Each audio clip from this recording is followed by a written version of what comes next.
అనేన రాంశమథ కర్కశతర్కతంత్రే సింహాంశమేకమపి తద్వివిధం సమర్చ్య తేన స్వయం తదభవద్గురురాజయోగాత్ శ్రీమండలీకగురుమండనమాశ్రితోహం.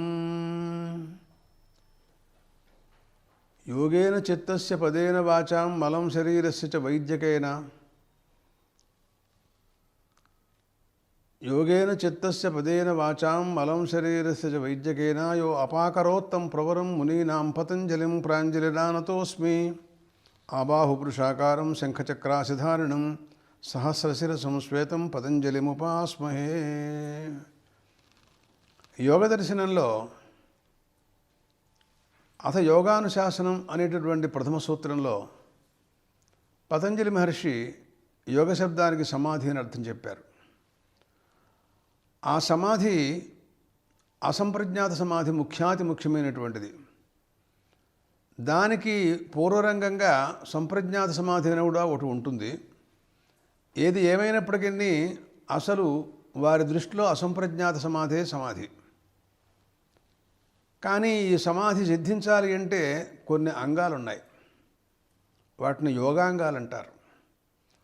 అంగాలు సిద్ధించకుండా అంగైనటువంటి సమాధిని మనకు లభింపచేయటం అనేటువంటిది కష్టం. ముందు కొంతకాలం అంగాల్ని మనం అభ్యసించాలి. యోగాభ్యాసాన్ని వాళ్ళు పరిపూర్ణంగా అవలంబించాలి అంటే అతనికి కొన్ని నియమాలు ఉండాలి. దాన్నే అంగాలంటాం. యమ నియమ ఆసన ప్రాణాయామ ప్రత్యాహార ధారణా ధ్యాన సమాధి, ఈ 8 అంగాలు తప్పనిసరిగా ఉండాలి. ఈ అంగాలు క్రమక్రమంగా అలవాటు చేసుకోవాలి. యమములంటే 5 రకాల యమాల గురించి మాట్లాడారు.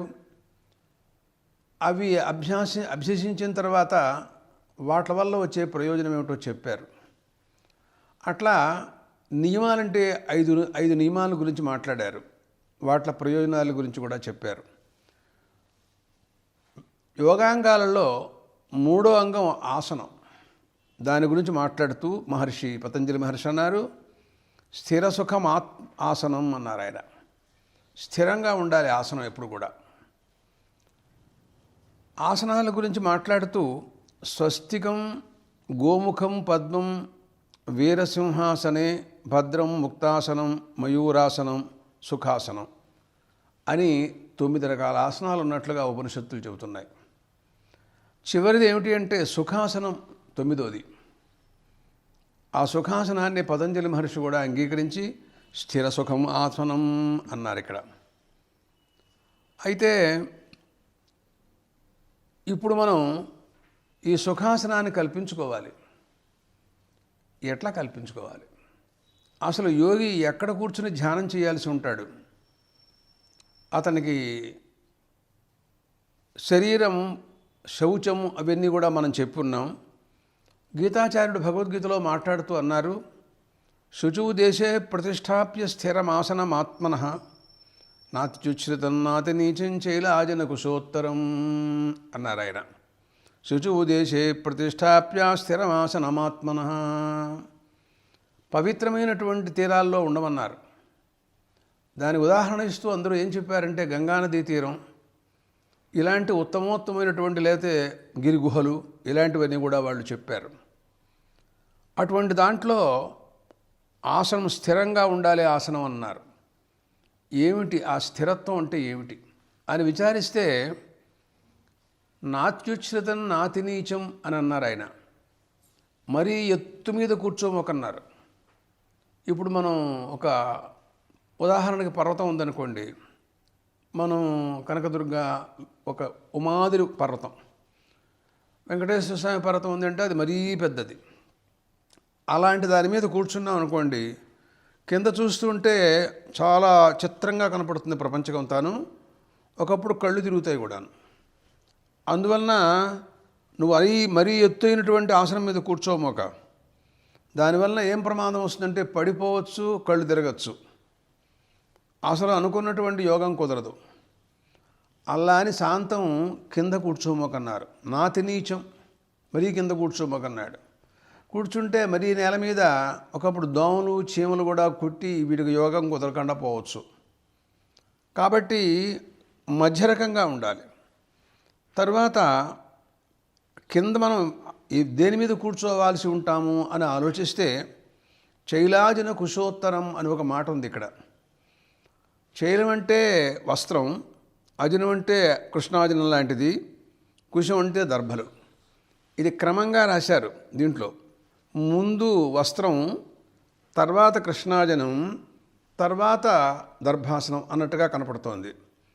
కానీ దీని భాష్యకారుడు ఏం చేశారంటే తలకిందులు చేసి వ్యాఖ్యానం చేశారు. ఎందుకని అంటే దర్భాసనం ముందు పెట్టి కింద పెట్టుకో, ఆ తర్వాత అజనం వేసుకో, ఆ తర్వాత వస్త్రం వేసుకో, మడత పెట్టి ఆ పైన కూర్చో అని మార్పు చేశారు. ఎందుకట్లా మార్పు చేశారు శంకర భగవత్పాదులు ఆయన భాష్యంలో అంటే, ఈ శ్లోక ప్రకారంగా దర్భాసనం పైకి వస్తుంది. దర్భాసనంలో ముళ్ళు ఉంటాయి.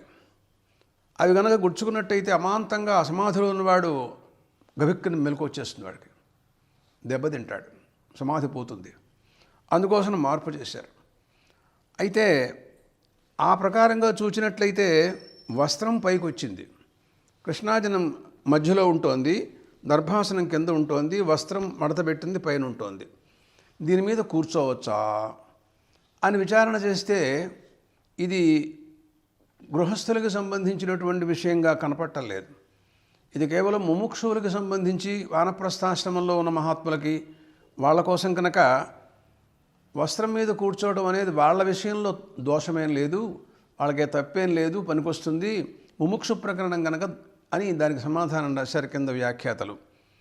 అయితే ఇప్పుడు మనబోటి వాళ్ళకి మనం ఏమిటి, మనకు ఆసనం మనం ఏమి చేయాల్సి ఉంటుంది అన్నట్లయితే, మనం మామూలుగా కృష్ణాజనం మీద కూర్చోవడం అనేది మనకి ఉంది.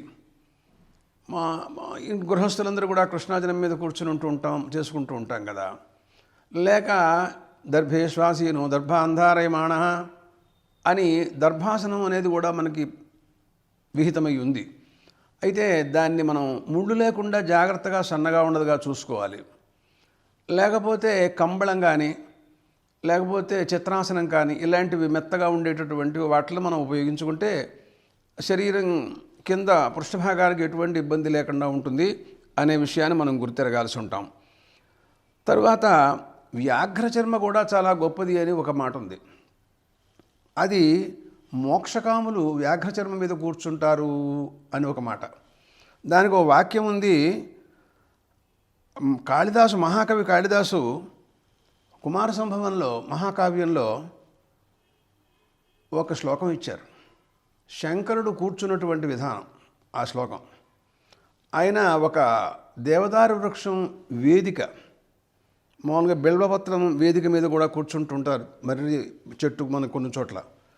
అలాంటి దాని మీద కూర్చున్నప్పుడు ఆయన వ్యాఘ్ర చర్మం వేసి కూర్చున్నారు అని రాశాడు ఆయన.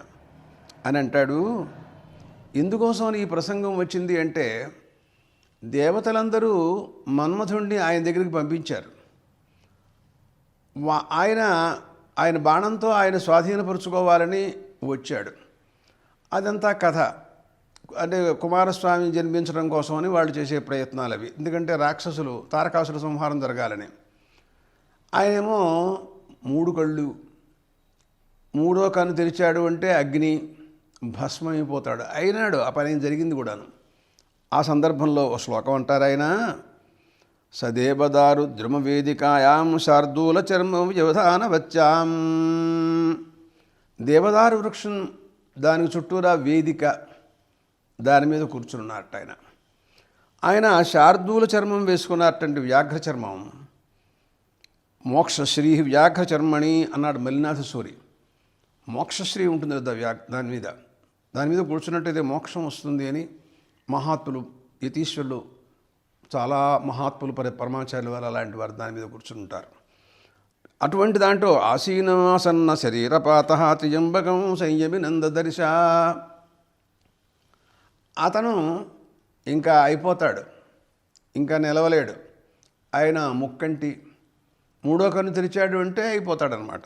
సరే, ఆ విషయం తర్వాత. ఇంచుమించుగా ఎందుకోసం మనం ఈ శ్లోకం చెబుతున్నాము అంటే, ఆ ప్రభువు సాక్షాత్ శంకరుడు కైలాసవాసి అయినటువంటి మహాత్ముడు దేవుడు పరమాత్మ ఆయన దేవదేవుడు, ఆయన శార్దూల చర్మం మీద కూర్చున్నారు ఆయన.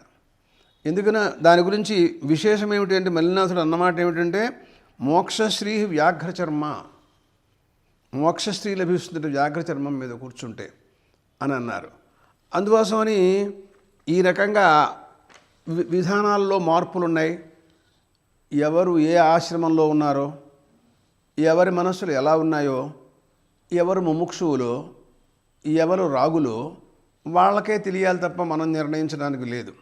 వాళ్ళు ఈ రకమైనటువంటి నిర్ణయంలో ఆసనాల గురించి వాళ్ళు చూసుకుంటూ ఉండాలి. అక్కడ యతచిత్తేంద్రియ క్రియ గీతాచార్యుడు మాట్లాడుతూ కూడా అన్నారు. దాంట్లో ఒక మాట కూడా ఉంది, యతచిత్తేంద్రియ క్రియ తత్ర ఏకాగ్రం మనః కృత్వా యతచిత్తేంద్రియ క్రియ అన్నారు ఆయన. ఆ ఆసనం మీద కూర్చోవాలి, మనస్సుని ఇంద్రియాలని అన్నిటి కూడా నిగ్రహించాలి. ఉపవిశ్య ఆసనే యుంజాతు యోగమాత్మ విశుద్ధయే, ఆత్మశుద్ధి కోసం అని యోగాభ్యాసాన్ని నువ్వు అక్కడ చేయాలయా అని అర్జునుడితో మాట్లాడుతూ కృష్ణ పరమాత్మ ప్రసంగంలో అన్నారు. అక్కడ మరొక మాట కూడా అన్నారు,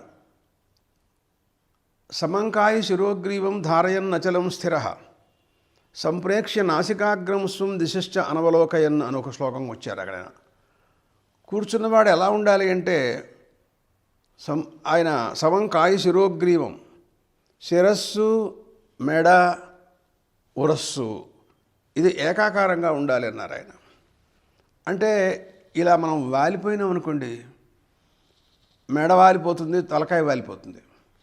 అంటే అన్నీ కూడా ఏకాకారంగా ఉండాలి, దండాకారంగా ఉండాలన్నమాట శరీరం.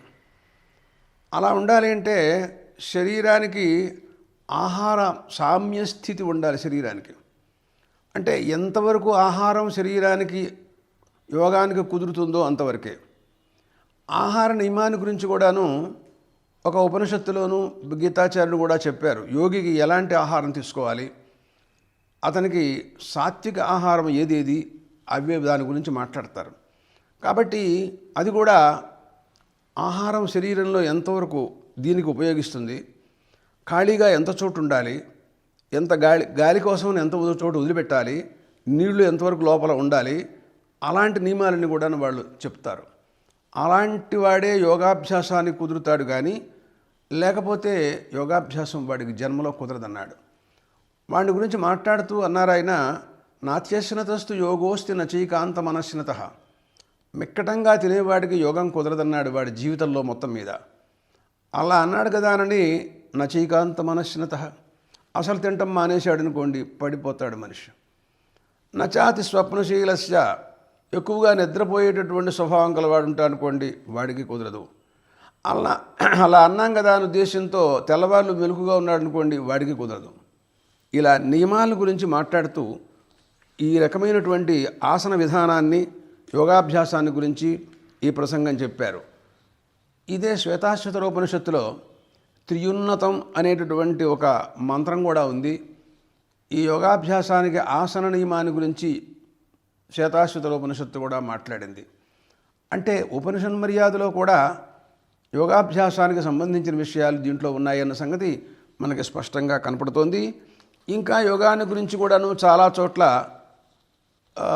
చాలా విశేషాలు ఉపనిషత్తుల్లో కఠోపనిషత్తు, ముండకోపనిషత్తు వాటిల్లో అన్ని చోట్ల కూడా మాట్లాడారు. ఈ విధానంగా ఆసనాన్ని గురించినటువంటి విచారణ చేశారండి. 4వ యోగాంగం ఏమిటి అంటే ప్రాణాయామం. ఇది చాలా ముఖ్యమైనది. అన్ని యోగాలు అన్ని అంగాలు ముఖ్యమే, ప్రాణాయామాన్ని గురించి మాట్లాడుతున్నారు. అంటారు ఆయన, తస్మిన్ స్వతి శ్వాస ప్రశ్వాసయోర్గతి విచ్ఛేద ప్రాణాయామ అని 49వ సూత్రం దీని గురించి మాట్లాడుతున్నారు.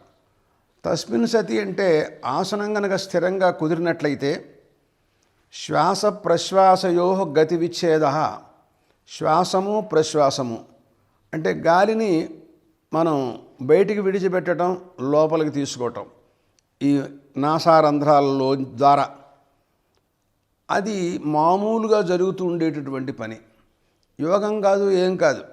ప్రతి వ్యక్తికి గాలి వదిలిపెడుతూ ఉంటాడు, గాలి తీసుకెళ్తూ ఉంటాడు.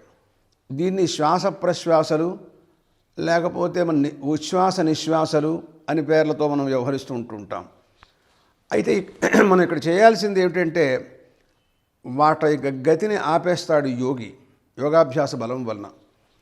అది ఎలా జరుగుతుంది, ఎలా చేస్తాడు? మన ఇష్టం వచ్చినట్టుగా మనం చేయటం కాదు.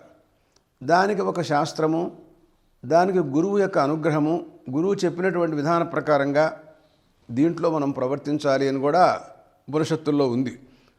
దీంట్లో ఇక్కడ మనం గ్రహించాల్సిన విషయం ఏంటంటే ఈ నాసికా ఛిద్రాలు రెండు కుడి ఎడం రెండు ఉన్నాయి. ఈ రెండింటికి లోపల అవి మనకు కనపడకపోవటం చేత ఈ నాసికా ఛిద్రాల గురించి చెప్తారు వీళ్ళు. అక్కడ ఎడానాడి పింగళానాడి అని రెండు నాడులు ఉంటాయని, ఆ రెండింటి మధ్యలోంచి సుషుమ్నా నాడి మూలకందం నుంచి మూలాధారం నుంచి బ్రహ్మరంధ్రం దాకా విడుతుంది. దాని మార్గం లోపల ఇటు అటు రెండు ఏళ పింగళ అనే రెండు నాడులు ఉన్నాయని యోగశాస్త్రం చెబుతూ ఉంటుంటుంది. దాని సౌందర్యలహరి కూడా ఎక్కువగా దాని గురించి వర్ణనల్ని కూడా వారు చెప్తారు. అయితే మనం ఈ సుషుమ్నా నాడి అనేటటువంటిది చాలా గొప్పది. అది దాని గురించి విచారణ అంతా కూడా యోగశాస్త్రంలోనూ సౌందర్యలహరిలోనూ మాట్లాడుతూ కుండలినీ శక్తి మూలకందాన్ని చుట్టూరా సర్పాకారంగా ఉంటూ అది దాన్ని ఆవరించుకుంటుందని, దాని తర్వాత అక్కడి నుంచి సుషుమ్నా నాడి బయలుదేరుతుంది అని యోగాభ్యాసంలో ఉంటుంది. ఏమన్నారంటే వాళ్ళు భుజంగాకార రూపేణ మూలాధారం సమాశ్రిత శక్తి కుండలినీ నామ బెసతంతు నిభాశుభ. అది సన్నగా ఉంటుందిట. తామర తూడు, తామర లోపల నాళం ఉంటుందే కాడ, అది విచ్ఛేదం చేసి చూస్తే ఎంత సన్నగా ఉంటుందో తెల్లగా అలాగా ఉంటుంది. పాము ఆకారంలో కనపడుతూ ఉంటుందిట. 3 చుట్టలు చుట్టుకుని ఈ లోపల మూలాధారం మొట్టమొదట్లో ఉంటుంది.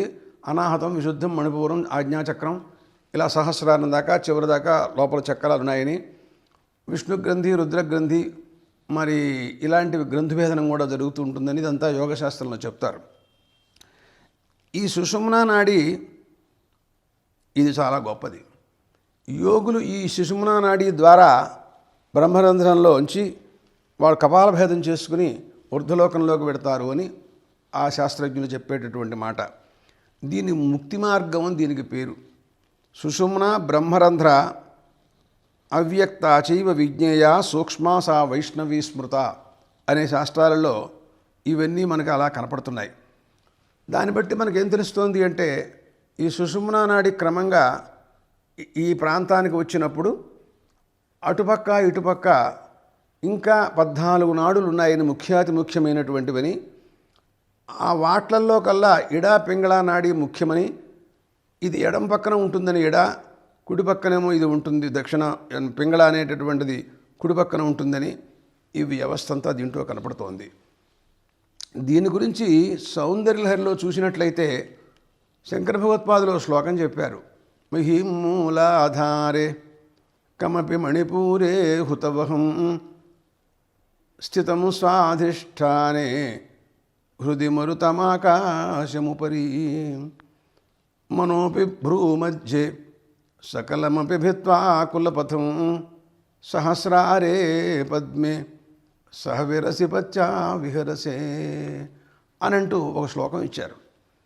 సాక్షాత్ పరాదేవత ఆమె స్థితిగతి ఎలా ఉంటుంది, ఎలా నడుస్తోంది శరీరంలో, ఆమె ఏ మార్గంలో పెడుతుంది ఏమిటి అనే విషయాలన్నిటిని కూడాను మాట్లాడుతూ వాళ్ళు ఎక్కువగా ఈ మూలాధార చక్రం ప్రభృతి సహస్రారం దాకా ఒక శరీరంలో ఎక్కడ ఏ స్థానంలో ఏది ఎట్లా ఉంటుందో వర్ణించడం మొదలెట్టి మూలాధార చక్రం మొట్టమొదట్లో అడుగునుంటుంది. అది పృథివీతత్వం దానికి పేరు. అంటే పృష్ఠభాగం ఇంచుమించుగా ఆ ప్రాంతాల్లో. సహజంగా మనం భూమి మీద కూర్చుంటాం కదా, అది భూమితత్వం అని మూలాధార చక్రం. ఆ తర్వాత మణిపూరక చక్రం, అది ఉదకతత్వం అని. స్వాధిష్టాన చక్రం తర్వాత అగ్నితత్వం అని. ఆ తర్వాత అనాహత చక్రం ఆకాశ వాయుతత్వం అని. ఆ తర్వాత విశుద్ధ చక్రం ఆకాశతత్వం అని. ఆజ్ఞాచక్రం ఉంది మనస్తత్వం అని. ఇలాగా షట్చక్రాల గురించి వర్ణించారు దాంట్లో. ఇక్కడ ఈ ఆజ్ఞాచక్రం బ్రహ్మరంధ్రం, అది తర్వాత సహస్రకమలంతో కూడినటువంటి ఒకనొక సహస్రారం. అక్కడికి వెళ్ళి ఈ కుండలిని శక్తి అక్కడ శివుడు ఉంటాడని, శివుడితో పాటు అక్కడ కలుస్తుందని, అది ఆనందానికి కారణమని, ఈ మార్గంలోనే సుషుమ్నా నాడి కూడా ప్రయాణం చేస్తుందని, అది భేదించుకున్న తర్వాత వీడు మోక్షాన్ని పొందుతారు అంటూ ఈ కథలంతా కూడా ఎక్కువగా శివ సౌందర్యలహరిలో శంకరాచార్యుల వారు చెప్పినటువంటి మాటలు. దీంట్లో స్వాధిష్టానం మణిపూరకం ఈ రెండింటి మధ్యలో రుద్రగ్రంథిని దాన్ని భేదించేస్తుంది ఈ కుండలిని శక్తి. అలాగా మణిపూరకం అనాహతం అనే చక్రాలలో విష్ణుగ్రంథి దాన్ని భేదనం చేస్తుంది. అనాహత విశుద్ధ చక్రాలలో బ్రహ్మగ్రంథిని కూడా భేదించి ఆజ్ఞాచక్రంలోకి వెళ్ళిపోతుంది అని ఈ గ్రంథి భేదనము క్రమంగా షట్చక్రాలు దీంట్లోంచి సహస్రారంలోకి వెళ్ళటం, ఈ ప్రయాణం యోగి చేస్తూ ఉంటాడు. అది వాళ్ళకి అది సాధ్యమవుతుంది. ఈ సుషుమ్నా నాడి చాలా గొప్పది, పవిత్రమైంది, ఇది మోక్షాన్ని ఇస్తుంది. కఠోపనిషత్తు దీని గురించి మాట్లాడుతూ శతంచీక హృదయస్య నాడ్యస్తాసాం మూర్ధానం అభినిశ్రుతైక అంటూ చాలా నాడులు ఉన్నాయి, కానీ మోక్ష మార్గానికి వెళ్ళేటటువంటిది ఒక్కటే, అది సుషుమ్నా నాడి అని వారు అక్కడ వ్యాఖ్యానం చెప్పారు. ఇలాగా ఈ సుషుమ్నా నాడి ఇక్కడ దాకా వెళ్ళిన తర్వాత ఇటుపక్క అటుపక్క ఉన్నటువంటి దారికి దక్షిణం ఉత్తరం. దక్షిణం అంటే కుడి పక్కగా ఉత్తరమాట, అది పింగళ ఉంటుంది. ఎడం పక్కనేమో ఇడానాడి ఉంటుంది. ఈ నాడుల ద్వారా వాయువుని, బయట వాయువుని లోపలికి పంపించుట, లోపల ఉన్న వాయువుని బయటికి పంపించటం, లోపల ఉన్న వాయువుని కుంభకంగా ఆపటం, ఇది ప్రక్రియ చేయాల్సినటువంటి అవసరం. ప్రాణాయామంలో యోగి అయినటువంటి వాడు ప్రాణాయామం చేసేటప్పుడు ఇదంతా చేయాలి అతను. అయితే దీన్ని ఏమంటారంటే నాడీ శుద్ధి అని దీనికి పేరెట్టారు వాళ్ళు. ఈ నాడీ శుద్ధి ఉంటే కానీ వీడికి అసలు యోగం పరిపూర్ణంగా కుదరదు. శరీరంలో ఉన్న నాడులన్నీ కూడాను స్వాధీనంలో ఉండాలి వాడికి. ఆ నాడుల లోపల సన్నగా చాలా నాడులు ఉంటాయి. వాట్లల్లో ఈ నాడులు ముఖ్యమైనటువంటివి. అందుకోసం ఈ ప్రాణాయామ ప్రక్రియ అంతా కూడా వాళ్ళు చెబుతారు. దీంట్లో 2 విధానాలు కనపడుతున్నాయి. వీళ్ళు చెప్పేది ఏమని కనపడుతోంది అంటే శ్వాస ప్రశ్వాస అని వీరు అన్నారు. ఈ పతంజలి మహర్షి చెప్పినటువంటి మాట అంటే ఇదేమో ఇడానాడి, దీని నుండి లోపలికి వాయువుని ముందు పంపించమంటాడు ఆయన. ఆ తర్వాత కొంతసేపు నిలిపి లోపల ప్రశ్వాస అనే దానితో పింగళానాడితో దాన్ని బయటికి పంపించమంటాడు. మళ్ళీ పింగళానాడితో లోపలికి తెప్పించి కొంత మళ్ళీ కుంభకం ఏర్పరిచి మళ్ళీ ఇడానాడితో బయటికి పంపించమంటాడు ఆయన. ఇది వాళ్ళు చెప్పినటువంటి విధానం. అంటే అర్థం ఏం తెలుస్తుంది అంటే మనం ఇడానాడితో బయట ఉన్న వాయువుని లోపలికి తీసుకెళ్ళటం అంటే పూరకం అని అర్థం. మళ్ళీ పింగళానాడితో మళ్ళీ దాన్ని మనం బయటికి తీసుకెళ్ళటం అంటే రేచకం అని దానికి అర్థం. మధ్యలో కొంతసేపు మధ్యలో ఆపమన్నాడు కదా, అది కుంభకం అని. ఇట్లా అటు ఇటు పూరక రేచక కుంభకాలు. ముందు ఈయన పూరకం చెబుతారు, తర్వాత కుంభకం చెబుతారు, తర్వాత రేచకం చెబుతారు పతంజలి మహర్షి యొక్క విధాన ప్రకారంగా చూస్తే. దీనికి ఆధారం ఏమిటి అని మనం ఆలోచించినట్లయితే దీనికి ఆధారంగా శంకర భాష్యంలో శ్వేతాశ్వతరోపనిషత్తులో వారు కూడా ఇదే విధానాన్ని అనుసరించారు పతంజలి మహర్షి చెప్పిన ప్రకారంగానే. దానివల్ల కానీ యాజ్ఞవల్క్య మహర్షి ఆయన విధానం ఎలా కనపడుతోంది అన్నట్లయితే ఆయన ఇలా చెప్పలా, ఆయన దీనికి విరుద్ధంగా చెప్పారు. ఆయన ఏమంటారంటే మొట్టమొదట్లో ఈ ఎడానాడితో ముందు లోపల ఉన్నటువంటి వాయువును నువ్వు బయటకు పంపించేయమంటాడు. దాన్ని రేచకం అంటారు. ఆ తర్వాత పింగళానాడితో బయట ఉన్న వాయువును లోపలికి తీసుకురమ్మంటాడు. తీసుకొచ్చిన తర్వాత ఆ వాయువుని నిలిపి ఆపేసేయమంటాడు. అది కుంభకం అంటారు దాని పేరు. అంటే ఈయన దీంట్లో ఏం లాఘవం కనపడుతోంది అంటే లోపలకు వచ్చినటువంటి నాడిని ఆపేయటం అనేటటువంటిది కుంభకం. అది దీనికి ఒక రకంగా ఈయన చెప్పిన మాటలు అవి.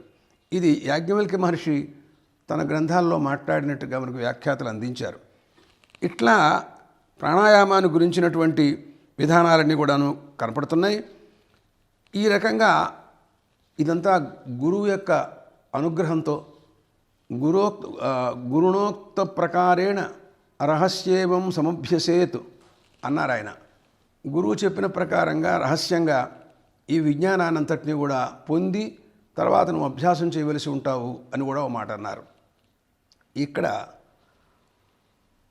కొన్ని ఉపనిషత్తులలో వీరు ఆహారం ఏం తీసుకోవాలి, ఆహార విధానాన్ని గురించి అని అన్నట్లయితే ఇతని గురించి ఏం చెప్పిందంటే గోధూమ ముద్గశాల్యన్నం యోగ వృద్ధికరం విదుహు అని ఒక వాక్యం ఉంది. గోధుమం, శాల్యన్నం, ముద్గం అంటే పప్పు, పెసరపప్పు అన్నమాట అర్థం. దీంతో కూడిన అన్నం ఇవి యోగాన్ని వృద్ధిపరుస్తాయి. ఇది యోగికి అవసరం. గోధుమం ముద్గశాల్యన్నం అన్నారు ఆయన. కానీ లవణం, ఉప్పు పనికిరాదని, అది సర్షపం అంటే మన ఆవాలతో తయారు చేసినటువంటి ఇంచుమించుగా ఆక వేసుకో అది అర్థం అన్నమాట. తర్వాత ఆమ్లం, పులుపు కానీ వేడి కానీ ఉష్ణం కానీ ఇవన్నీ కూడా పనికిరావంటాడు.